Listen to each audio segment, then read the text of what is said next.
Education is the most powerful weapon which you can use to change the world. From the poorest of countries to the richest of nations, education is the key to moving forward in any society. Poverty is not an accident. Like slavery and apartheid, it is man-made and can be removed by the actions of human beings. Without education, your children can never really meet the challenges they will face. So it's important to give children education and explain that they should play a role for their country. No country can really develop unless its citizens are educated. Educating all of our children must be one of our most urgent priorities. We all know that education, more than anything else, improves your chances of building better lives. It can be said that there are four basic and primary things that the mass of people in a society wish for: to live in a safe environment, to be able to work and provide for themselves, to have access to good public health, and to have sound educational opportunities for their children.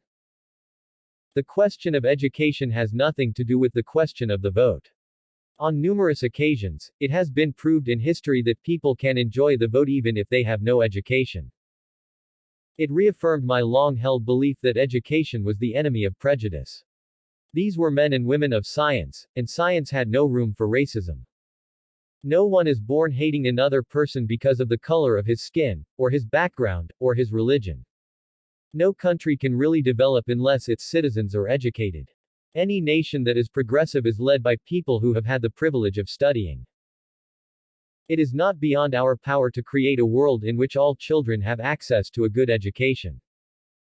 No child in Africa, and in fact anywhere in the world, should be denied education. A good head and good heart are always a formidable combination. But when you add to that a literate tongue or pen, then you have something very special. Let's recommit to work towards our common goal, a nation where all of us are winners, all of us have shelter, food, and education. Prison itself is a tremendous education in the need for patience and perseverance. It is above all a test of one's commitment. The education I received was a British education, in which British ideas, British culture, British institutions, were automatically assumed to be superior. There was no such thing as African culture. On the first day of school, my teacher, Miss Emdingen, gave each of us an English name and said that from thenceforth that was the name we would answer to in school.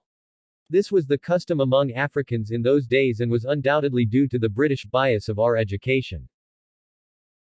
Education is the great engine of personal development. It is through education that the daughter of a peasant can become a doctor, that the son of a mine worker can become the head of the mine, that a child of farm workers can become the president of a great nation. It is what we make out of what we have, not what we are given, that separates one person from another.